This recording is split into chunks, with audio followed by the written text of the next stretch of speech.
Assalamualaikum warahmatullahi wabarakatuh.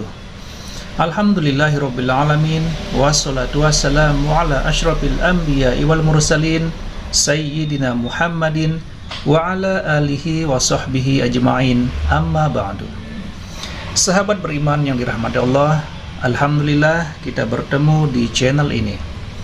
Doa dan harapan saya semoga sahabat semua selalu diberikan kesehatan, dimudahkan segala urusannya, dan dilancarkan rezekinya. Amin ya rabbal alamin.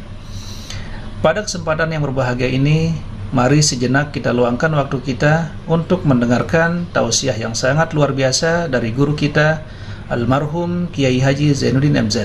Tentunya banyak sekali ilmu, hikmah, dan manfaat yang bisa kita jadikan pelajaran dalam kehidupan kita sehari-hari. Berikut ini mari kita simak bersama tausiah dari guru kita, almarhum Kiai Haji Zainuddin MZ. Selamat mendengarkan. Adam itu bapak moyang kita. Dosanya satu, makan buah khuldi. Dikeluarkan dari surga. Kita dosanya banyak, kepengen masuk. Enggak nyambung. Hai Adam, dari tidak ada kamu saya adakan. Saya perintahkan tinggal di surga. Merasa sepi sendirian, saya ciptakan Siti Hawa supaya kamu tenang. Kamu boleh nikmati semuanya. Ini boleh, itu boleh, ini boleh, itu boleh. Makan, makanlah yang kau mau. Minum, minumlah yang kau suka. Pakai, pakailah yang kau senang. Satu yang saya minta, jangan dekati pohon khuldi. Itu kau tidak sanggup, keluar. Diusir dari surga. Sujud Nabi Adam, kata riwayat 40 tahun sujud, membaca Rabbana zalamna anfusana wa illam taghfir lana wa tarhamna lanakunanna minal. Itu namanya istighfarnya Nabi Adam. Istighfar itu kan mengucapkan astagfirullah, basmalah, membaca bismillah.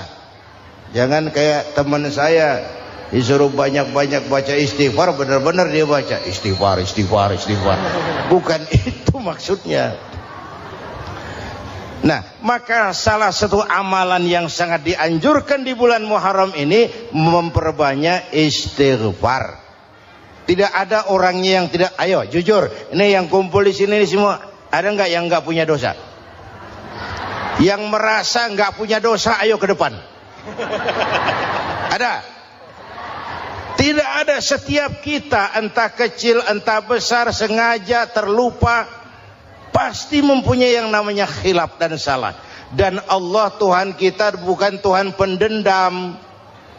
Allah Tuhan kita Tuhan yang ramah dan rahmah. Manusia, dosamu banyak, tapi ampunanku lebih banyak. Salahmu besar, rahmatku jauh lebih besar. Kau sujud di hadapanku, aku bangga melihatnya. Kau menangis di hadapanku, aku senyum melihatmu. Kau berjalan menujuku, aku berlari menyambutmu. Karena itu amalan yang sangat dianjurkan di bulan Muharram ini memperbanyak istighfar. Itu kalau istighfarnya Nabi Adam. Ada istighfarnya Nabi Yunus. Ibu kenal Nabi Yunus? Di mana kenalannya? Sok tahu. Nabi Yunus itu ketika berdakwah kepada kaumnya yang bandel, memberikan peringatan, kalau kalian tidak mau beriman akan turun azab. Kapan Yunus? Akan. Kenapa mesti akan? Sekarang aja kalau mau, saya tungguin. Kurang ajar betul ini umat. Akhirnya Nabi Nuh menghindar dengan perhitungan, kalau azab tidak turun saya sudah jauh. Meragukan janji Tuhan. Lalu naik kapal, dinaiki oleh Yunus, kapal mogok. Dicari siapa biang keroknya ini. Diundi, ternyata Yunus. Sampai 3 kali diundi. Dibuanglah Yunus ke dasar laut. Ditelan oleh ikan nun atas perintah Allah. Telan itu Yunus. Jangan pakai dikunyah, rusak urusan. Telan saja, simpan di perutmu. dibawa oleh ikan nun ke dasar lautan. Itu yang oleh Quran dikatakan bertemulah 3 macam kegelapan, zulumatun salas, gelapnya tengah malam, gelapnya di dasar laut, gelapnya di dalam perut ikan. Itu namanya peteng, mbahnya gelap. Di perut ikan itulah Nabi Nuh sadar akan kesalahannya, meragukan janji Allah, meragukan janji Allah. Ia sujud di dalam perut ikan itu, membaca la ilaha illa anta subhanaka inni kuntu. Itu istighfarnya Nabi Yunus. Dibacakan istighfar begitu, ikan sakit perut, Pak. Di dasar laut kemana mau cari apotik? Dia naik ke permukaan, memuntahkan isi perutnya, Nabi Yunus keluar dengan selamat. Itu pun terjadi pada hari ke-10 bulan Muharram. Istighfar intinya itu. Itu amalan utama bulan Muharram, memperbanyak istighfar. Allah selamatkan Nabi Nuh dari bahtera banjir yang luar biasa 10 Muharram. Allah selamatkan Nabi Ibrahim dari pembakaran Raja Namrus 10 Muharram. Setelah Nabi Ibrahim itu menghancurkan berhala-berhala, Abrahat pulang mau ibadah, lihat Tuhannya berantakan, marah besar. Siapa yang menghancurkan Tuhan-Tuhan kita ini? Ada yang lapor, kami lihat Ibrahim. Tangkap. Belum ada bukti, tangkap dulu yang penting, bukti belakangan. Tangkap. Wah, dikerahkanlah aparat, tangkap Nabi Ibrahim. Disidang langsung oleh Abrahat, oleh Namrus maksud saya. Ibrahim, kau yang menghancurkan berhala-berhala kami ini, Tuhan-Tuhan kami. Siapa bilang? Ada yang lapor. Saya dengar enggak semua berhala itu hancur. Ada yang paling besar, angkat tangan, saya lihat ada kampak di tangannya.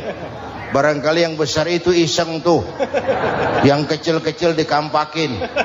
Tanya aja sama dia, kamu gila?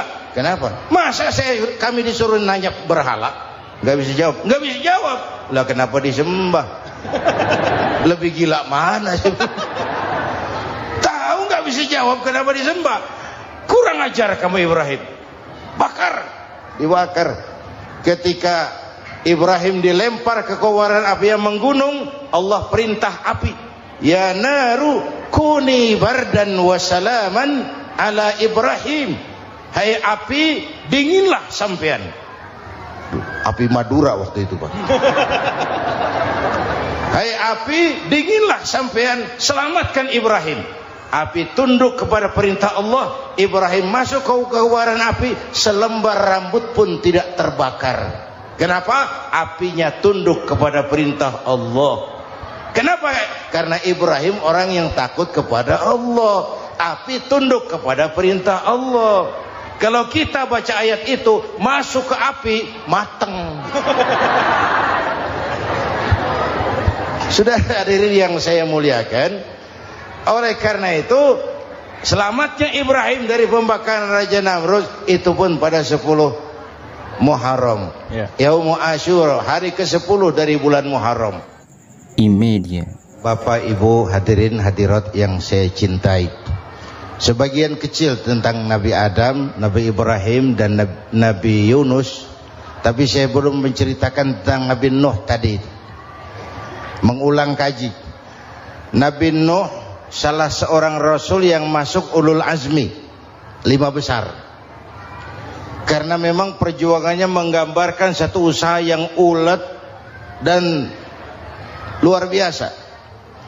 Beliau diberi umur 950 tahun. Lalu berdakwah selama 900 tahun. Sore, pagi, siang, malam, dapat pengikut tidak lebih 80 orang. Rata-rata 10 tahun satu. Kalau saya minta berhenti aja jadi nabi, Pak. Ustadz mana masih mau buka pesantren? 10 tahun buka pesantren, yang nyantri cuma satu. Pedagang mana yang masih mau dagang? 10 tahun dagang, yang beli satu. Pimpinan partai mana yang masih mau kampanye? 10 tahun buka partai, yang nyoblos satu. Bangkrut. Umatnya bandel, kurang ajar, durjana, bajingan, tengik. Umatnya Nabi Nuh ini kalau diceramahi telinganya ditutup dengan tangannya. Nabi Nuh akhirnya rekes, Tuhan, siang malam saya berdakwah kepada umat ini, tiap kali saya sampaikan dakwahmu mereka tutup telinganya dengan tangannya, alergi dengar ceramah. Apa itu ceramah? Non profit. Saudara-saudara, jadi mau kamu gimana Nuh? Sudah Tuhan, habiskan saja orang kafir. Nanti kalau punya anak, anaknya pun kafir lagi. Lebih baik bapak moyangnya sikat habis. Biasanya kalau bapak kalong, anak kampret. Bapak nyolong, anak nyopet. Fotokopi gimana aslinya? Habiskan saja. Itu mau kamu Nuh? Iya. Oke. Nanti aku turunkan banjir Nuh. Buat kapal. Dengan apa saya harus buat kapal Nuh? Ya dengan kayu, kata Tuhan. Kayunya dari mana Tuhan? Ya dari pohon Nuh. Pohonnya belum ada Tuhan. Ya tanam dulu Nuh. Bikin kapal kayunya nanam pohon. Apa artinya? Perjuangan perlu kesabaran. Sukses itu ada prosesnya. Nggak bisa simsalabim abracadabra lalu kita mau sukses. Semua ada prosesnya. Walaupun kenyataannya begitu. Sukses banyak bapaknya, gagal itu yatim. Kalau kita sukses banyak yang ngakuin. Yang baru ketemu pakai manggil encing. Ketemu baru. Tapi sukses banyak bapaknya. Gagal yatim, nggak ada yang mau ngakuin kalau kita gagal itu. Udah bikin kapal dengan kayu di tengah kampung, bikin kapal ini. Bayangkan di tengah kampung bikin kapal, orang kafir makin menjadi-jadi. Lihat Nuh, kenapa? Makin sarap. Bikin kapal di tengah kampung mau belayar kemana?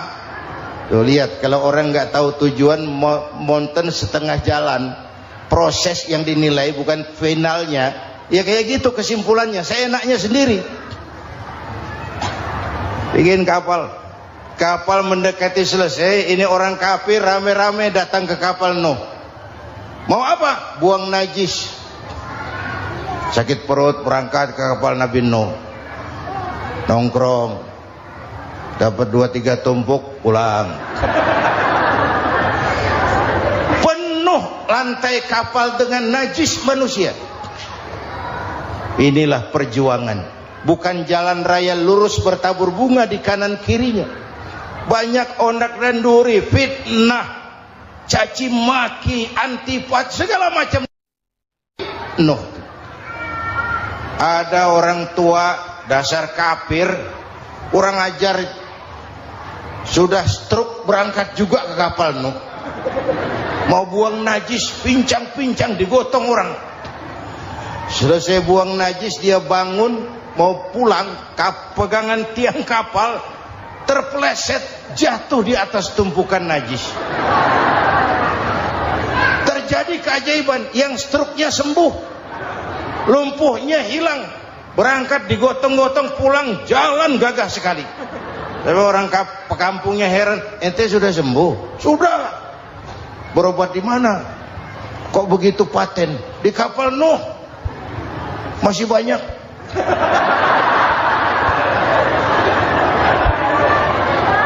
Yang berasa perlu obat bawa rantang.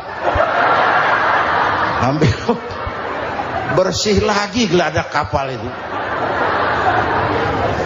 Sudah selesai Nuh? Selesai. Oke, kau orang yang beriman bersamamu, binatang serba sepasang, naik Nabi Nuh, naik orang beriman, naik binatang serba sepasang. Ini cikal bakal penyelamatan manusia, Pak. Naiklah orang beriman, sudah naik semua, Nabi Nuh kontrol. Ini contoh buat kita, kontrol. Sudah naik semua teman-teman, sudah. Pemimpin yang baik bukan cuma terima laporan di belakang meja. Laporan itu yang mana juga bagus. Sama juga kampanye. Kampanye yang mana juga merdu. Kalau aja yang dihitung. Pernah ada calon bupati kampanye janji, kalau saya berhasil kita akan banyak bangun jembatan di daerah kita. Rakyat tanya, Pak, nggak ada sungai di kampung kita, Pak. Dia bilang, sungainya kita bangun sekalian. Udah kadung janji, mana pula orang mau bangun sungai ini. Saudara-saudara, kontrol. Jangan cuma tunggu laporan di belakang meja. Semua laporan bagus. Ya Bu? Bu?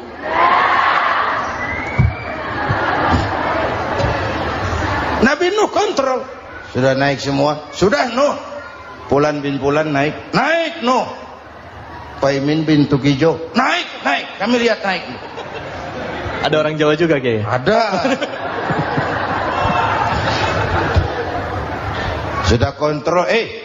Kanan anak saya ikut nggak naik kapal? Kami tidak lihat itu Nuh. Kanan. Ini potret. Bapaknya aktif ke masjid, ibunya rajin ke majelis taklim, anaknya keleleran kemana-mana. Bukan di sini, di Prancis. Udah di sini insya Allah sama.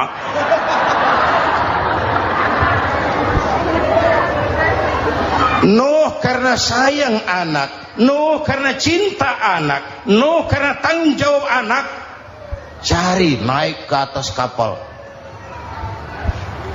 Lihat Kanaan, anak saya, nggak lihat Nuh. Turun ke ruang bawah, periksa lagi. Mang, ayah Kanaan di dia. Jamaah Tasik ini rupanya di tangan. Tuh ayah Mang. Ayah kemana ya budak ini? Turun ke bawah, tanya lagi. Ono Kanaan toh? Orang nano raketok. Rombongan Jawa Tengah. Naik ke atas buritan. Dari buritan kelihatan ternyata Kanaan tidak ikut naik kapal, kumpul di darat bersama orang kafir. Ini potret kita sekarang. Kumpul sama orang kafir, hanyut anak-anak kita, ditelan budayanya orang kafir, ditelan tradisinya orang kafir, ditelan pergaulannya orang kafir. Nuh karena sayang anak dari atas manggil.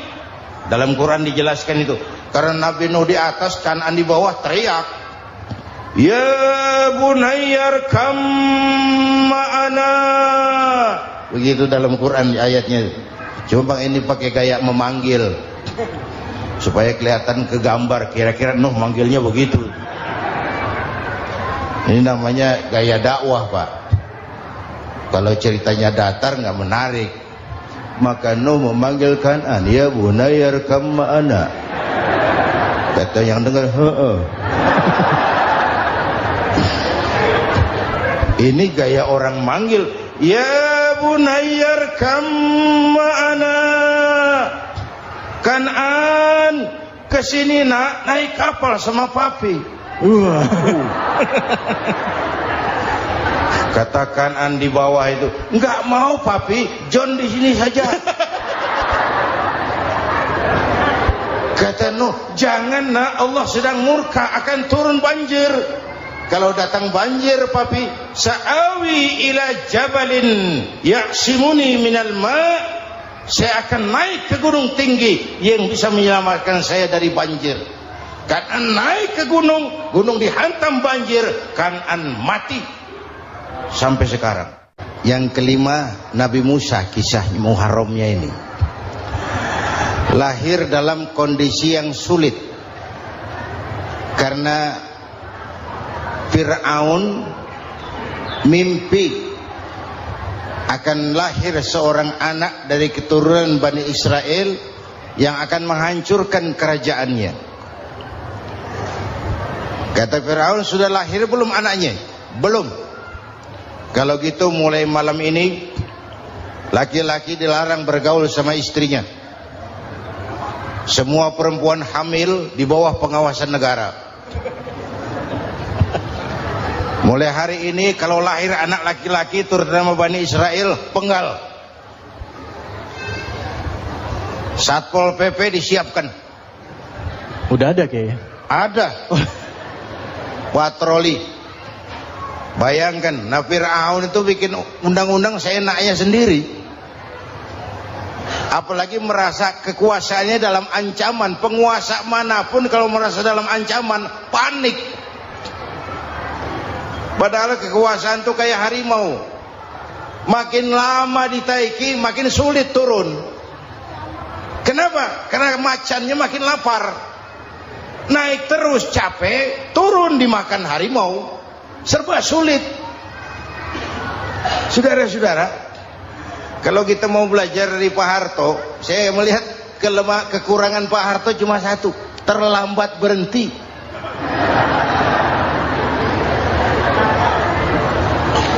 Terlambat berhenti.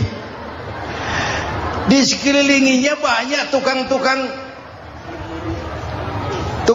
jilat, tukang-tukang semir. Pak, kalau tidak ada bapak kami bagaimana, Pak?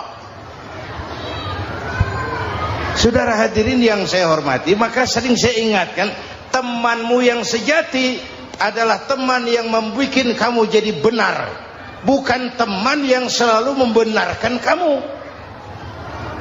Berapa banyak pejabat-pejabat hancur karena selalu dibenarkan oleh lingkungannya. Bapak benar, Pak. Bapak bijaksana, Pak. Itu tepat, Pak. Benar. Buang angin pun kata kelilingnya, oh Bapak sehat.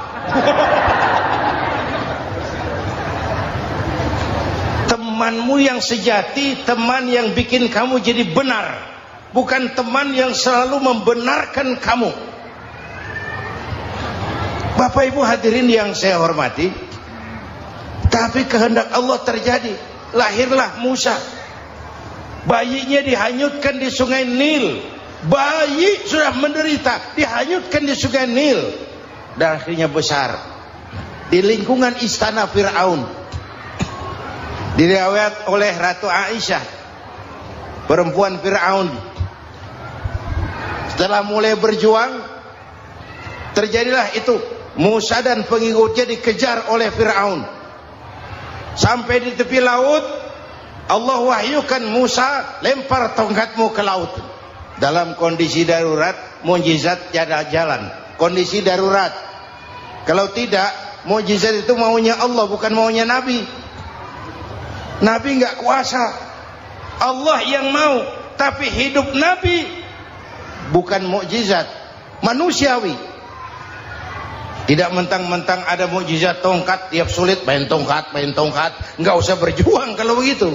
Itu darurat menyelamatkan umat. Tongkat dilempar ke laut, laut terbelah. Laut terbelah. Itu secara visualnya bisa kita lihat dalam film The Ten Commandments. Udah nonton belum? Urusan nonton kalah sama Ustadz bagaimana sih? Ten Commandments, 10 firman Tuhan. Tekniknya bagus loh. Bagaimana laut terbelah. Musa lewat, Fir'aun mengejar. Musa sampai di ujung sana, Fir'aun masih di sama tengah perjalanan. Laut nutup kembali. Laut menutup kembali, Fir'aun tenggelam. Cengap-cengap di lautan. Begitu nafas sampai di tenggorokan, Fir'aun sambil cengap-cengap itu, amantu bi Rabbi Musa wa Harun. Duh, kalau begini mah saya juga percaya sama Tuhannya Musa. Malaikat maut jengkel, goblok loh. Terlambat sekarang. Ditenggelamin terus. Modar. Musa selamat. Fir'aun mati. Jenazahnya, jasadnya terdampar di pinggir laut. Beberapa waktu kemudian ditemukan orang, dimumi, dibalsem, diawetkan. Itu sesuai janji Quran. Wa kadzalika nunajjika bi badanika litakuna liman khalfaka ayah. Kami selamatkan badan kamu agar jadi pelajaran bagi orang-orang sesudah kamu nanti. Janji Quran tepat. Janji itu 14 abad yang lalu. Jasad Fir'aun ditemukan, dimumi, diawetkan, dibalsem. di bawah nama Pharao Ramses II. Sekarang tersimpan di Museum Negara di Mesir. Kapan-kapan nanti ibu main ke Mesir, mampir. Naik ojek paling berapa itu? Oh, orangnya tinggi, hidungnya mancung, pokoknya pantaslah jadi Firaun. Selamatnya Musa di kejaran Firaun di ujung sana itu terjadi pada hari ke-10 bulan Muharram, yang oleh orang Nasrani diperingati dengan hari raya Paskah. Mereka melaksanakan puasa, mensyukuri nikmat keselamatan dari kejaran Fir'aun. Makanya kalau kita ikut puasa di bulan Muharram, bukan mengikuti syariatnya Nasrani, salah. Karena Nabi mengajarkan, itu sumbernya. Bukan ikutan sama ibadahnya Israel. Tapi memang agama ini kan merupakan mata rantai. Datang Rasul baru melengkapi Rasul sebelumnya, datang Rasul baru melengkapi Rasul sebelumnya. Mata rantai yang berkaitan. Setelah Muhammad selesai, selesailah tugas Nabi dan Rasul. Selesailah misi Nabi dan Rasul. Tidak ada Nabi lagi sesudah Nabi Muhammad. Itu harga mati, titik. Gak ada kompromi. Siapapun sekarang ini nggak datang ngaku jadi Nabi, wajib tidak percaya. Wajib tidak percaya. Tapi kaitannya memang kita bilang Nasrani, orang bahasa Arab, bahasa Ibraninya Nazaret, Nasiroh, Nazaret. Itu beda dialek. Kita Daud, dia David.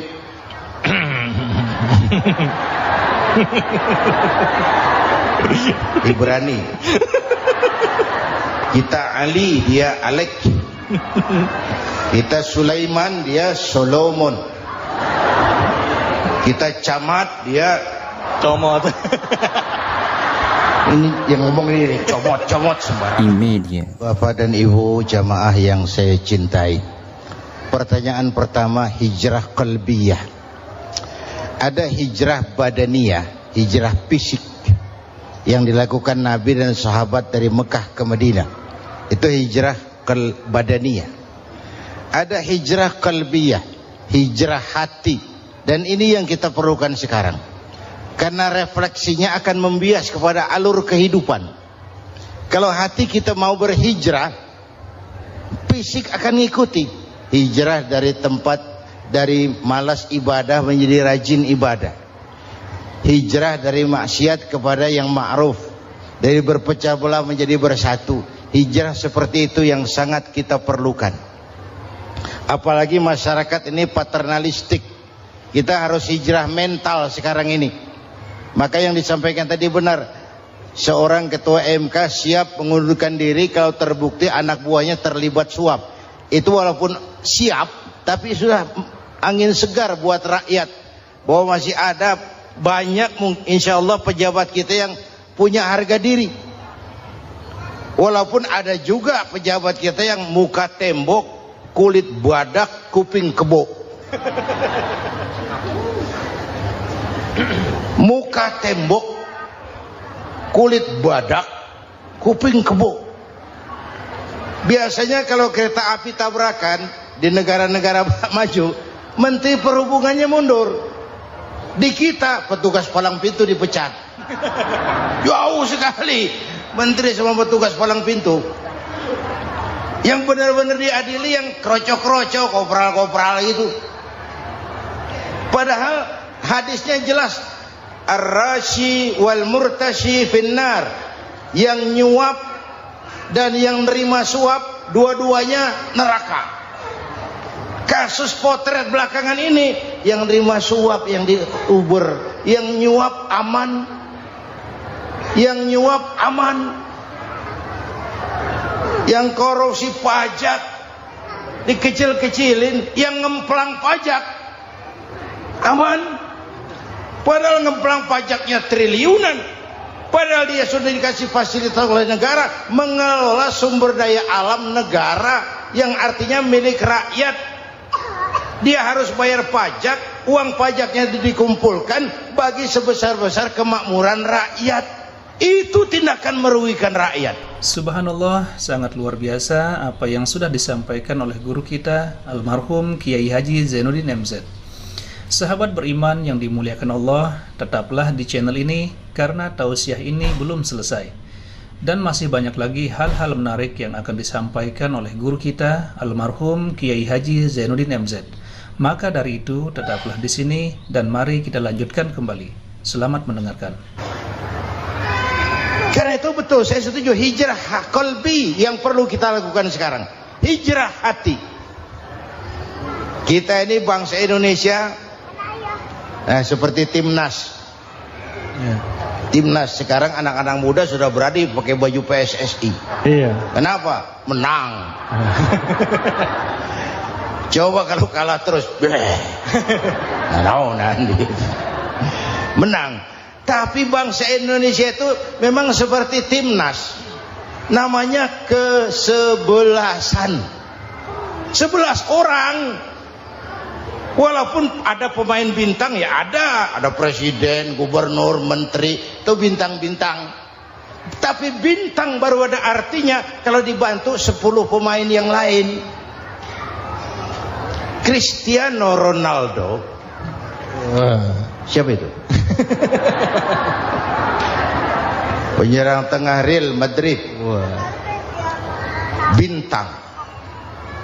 Lionel Messi. Siapa lagi itu? Barcelona. Bercelana.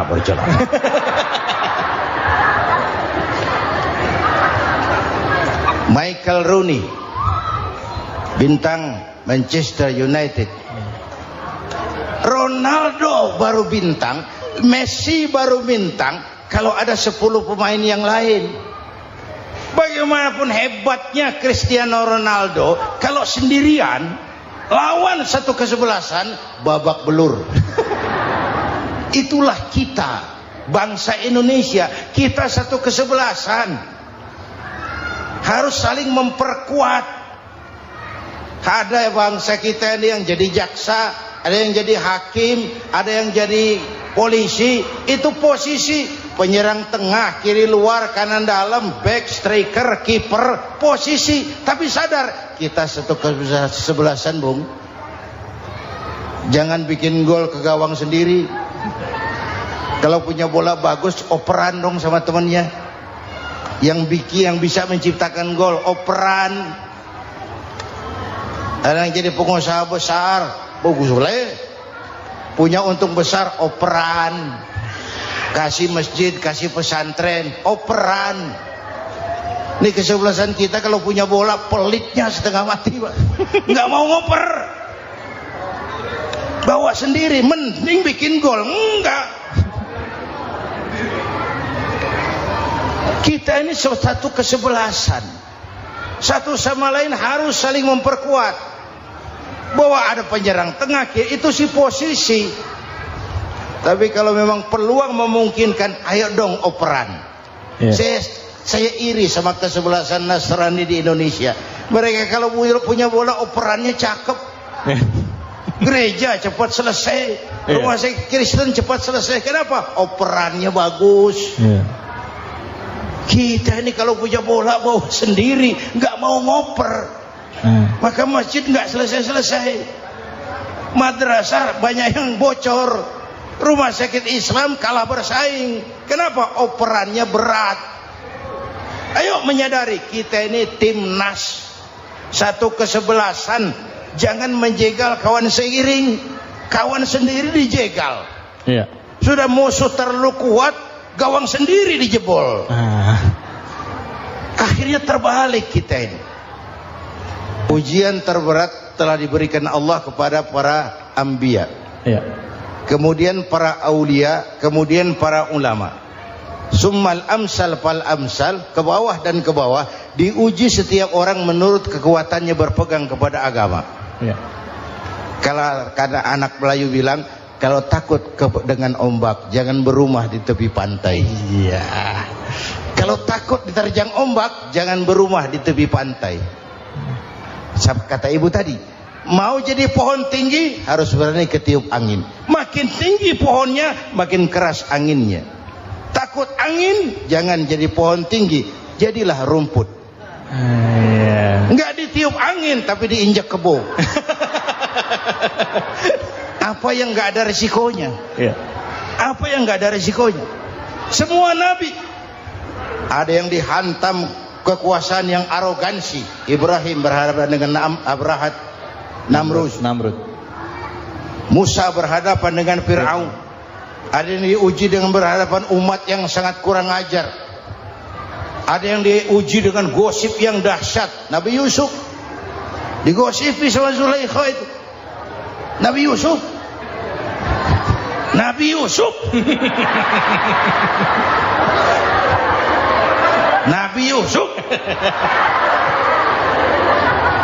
Yang namanya gosip itu kan menyebarkan keburukan orang. Kalau benar saja hukumnya ghibah. Kalau salah hukumnya fitnah. Fitnah lebih bahaya dari pembunuhan. Benarnya ghibah, salahnya fitnah. Saudara hadirin yang saya hormati, jadi resiko itu biasa. Tidak ada yang tanpa resiko. Kalau takut ombak, jangan berumah di tepi pantai. Tinggal bagaimana kita menyikapinya.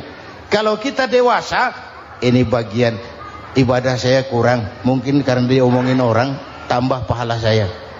Mungkin karena dia omongin orang, tambah pahala saya. Maka saya ngadapi gosip sepatah pun saya nggak ngomong. Saya cicing. Saya percaya masyarakat itu punya filter. Amin. Saya percaya Tuhan itu nggak tidur. Alhamdulillahirrabbilalamin. Itulah tadi tausiah yang sangat luar biasa yang disampaikan oleh guru kita almarhum Kiai Haji Zainuddin MZ. Tentunya banyak sekali ilmu, hikmah dan manfaat yang bisa kita jadikan pelajaran dalam kehidupan kita sehari-hari. Sahabat beriman yang dimuliakan Allah, mari kita doakan guru kita, semoga beliau diampuni segala dosa-dosanya dan dilapangkan kuburnya. Dan buat sahabat semua yang sudah menonton tausiah ini sampai selesai, saya ucapkan terima kasih banyak. Semoga Allah Subhanahu wa Ta'ala senantiasa selalu melimpahkan rahmat dan karunia-Nya kepada sahabat semua. Selalu diberikan kesehatan, dimudahkan segala urusannya, dan dilancarkan rezekinya. Amin ya Rabbal Alamin. Sahabat beriman yang dimuliakan Allah, demikian yang dapat saya bagikan. Kurang lebihnya mohon maaf. Wabillahi taufiq wal hidayah. Wassalamualaikum warahmatullahi wabarakatuh. Setelah kita dengarkan bersama tausiah yang sudah disampaikan oleh guru kita Al-Maghfurullah Kiai Haji Zainuddin MZ, sekarang mari kita lanjutkan aktivitas kita masing-masing. Buat sahabat semua, saya ucapkan selamat beraktivitas. Semoga selalu diberikan kesehatan, dimudahkan segala urusannya, dan dilancarkan rezekinya. Sampai bertemu lagi di kajian berikutnya. Wassalamualaikum warahmatullahi wabarakatuh.